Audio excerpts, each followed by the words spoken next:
Bismillah ar-Rahman ar-Rahim. Mullah Nasrudin, they call him Hoja as well. He's actually buried in Turkey. Do people know that? Mullah Nasrudin. Hoja. He's called Hoja. They call him Goha in Egypt, which is from Hoja. Anyway, he's buried. He was a saint, People don't believe it, but he was. So anyway, Ishaq wanted to tell you, he's been reading his stories from Turkey, so he's going to tell you. Go ahead. What should I start out with? Whichever one you want. Hoja had a serious illness, and he asked his wife to go put on makeup and jewelry and do dress up pretty. And she asks why, and he says that when the angel of death comes, he'll like you or even fall in love with you and take you away into the world. What was the second one? The second one? Hoja is a judge, and the two men are fighting, and one man tells his side of the story, and he goes, I'm right, aren't I? And then the other, and Hoja says, yeah, you're right. And the other person tells us his side of the story, and Hoja says, you're right too. And then the wife happens to be there and says that can't be true because one of them has to be wrong, one of them has to be right. And then Hoja says that you're right. His wife is right too. Thank you.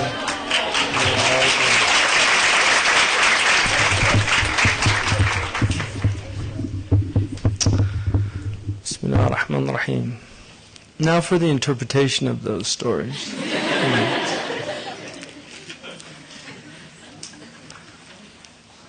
What the angel of death takes away is only false things.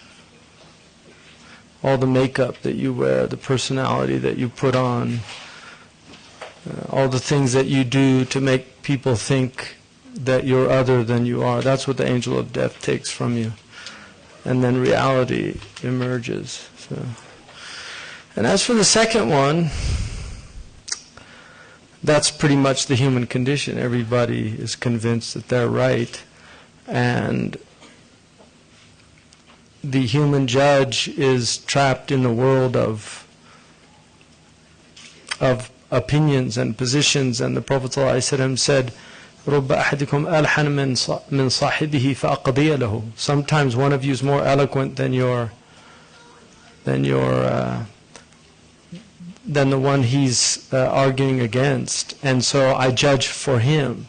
So the judges of this world will only judge by what's presented on the outward, and in that way anybody can be right.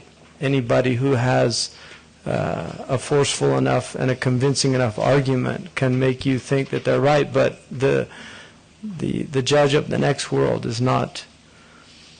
He judges with the truth. And that's why the Prophet ﷺ said that the judge of this world, two of them are in hell and only one of them is in paradise. So there's other meanings, but those are just a couple. You want to stay here or do you want to go? I'll stay. Okay.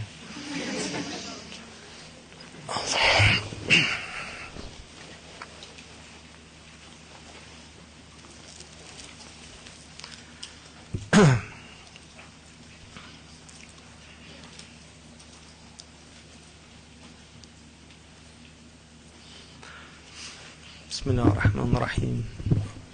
يا حي يا قيوم لا إله إلا أنت يا حي يا قيوم لا إله إلا أنت يا حي يا قيوم لا إله إلا أنت يا حي يا قيوم لا إله إلا أنت يا حي يا قيوم لا إله إلا أنت يا حي يا قيوم لا إله إلا أنت Ya Hayyu Ya Qayyum, La ilaha illa anta, Ya Hayyu Ya Qayyum. Learn from them, and so he's giving a mi'yar, or a standard that needs also some knowledge already. How do we know the truth without people? The Prophet ﷺ had a teacher, and that's one of the great wisdoms of our tradition, is that ta'allamhu shadid al-quwa, that he himself was taught by Jibreel, and Jibreel was less than him in his maqam, his station. So the Prophet ﷺ's own teacher was not as great as the student, and that's also the case for Imam al-Ghazali, who many of his teachers turned out to be that he was far greater than them in terms of his knowledge and what he ended up accomplishing. So Sidi Ahmad Zarruq and he's part of the madrasa of Imam al-Ghazali. He quotes him extensively. He was very well versed in his works. He was originally from Fas, and he was born into a impoverished family. He was an orphan. His mother died in his childhood, and he was raised by his grandmother, al-Banin. And his grandmother was a very righteous lady and raised him in a very interesting way. She would do things like, he mentioned this in his kunnash, and that she would do things like hide food, and then when he would come home from the madrasa hungry, she would say, let's make a dua, and because there's no food in the house, and ask Allah to put some food somewhere in the house for us. And then they would make the dua, and then she would say, let's look and see if we can find it, and then he'd find it and just say, Subhanallah. And he said that he realized later that she was teaching him to trust in Allah, and inculcating in his heart that love of Allah. And because he realized later, he said it was from God, even though she had put it there, it was from God. So that was the training that he was given. And then he went out to learn a trade. She sent him to learn how to be a cobbler, to make the bulgha. And he was so brilliant that he began to excel in studies, and he was at the Qarawiyyin, and he became a teacher. And then his character was a little harsh in his character, and he was very staunch about what was right, and so he ended up having a very serious falling out with the fuqaha in Fez over he defended the Jews in Fez, and it was during the transition from the Bani Marin to the Watasiyah, and he ended up supporting the Jews in Fez over some of the Al-Warqiyali, who was one of the fuqaha, he was the Imam of the Qarawiyyin, gave a fatwa permitting taking their property, because they'd broken their dhimma, ahad with him, but he did not side with him, and they ended up accusing him of being Jewish. He had blue eyes, and that was obviously evidence. So he ended up having to flee, and he left, and he went on his rihla, and he ended up studying in Egypt. He studied with Imam al-Sakhawi. He went to Mecca, studied with some of the great scholars there in Medina, went back to Egypt, and then he took, his sheikh was Abu Abbas al-Hadrami. He had other shuyukh, but Abu Abbas al-Hadrami is really the sheikh that he had his opening with. And then he ended up going to Libya, and as the story has it, some brigands actually tried to rob his caravan, and they ended up, because of a karama from him, a miracle that they saw from him, they ended up making tawbah with him, and he ended up settling in Misrata, which, as you know, was recently just under siege in Libya. It's a city went through an incredible pounding. A lot of people died. But he's buried there, and his Zawiyah, Zarruqiyya, was there. And then the Zarruqiyya became the Watasiyya adopted it as a kind of official tariqah in Morocco. And traditionally the Moroccan rulers have had a Sufi tariqah. So for instance, King Mudir Hassan's, his minister was a Tijani. And so the Tijaniya had their authority then, and the current minister is a Bushishi.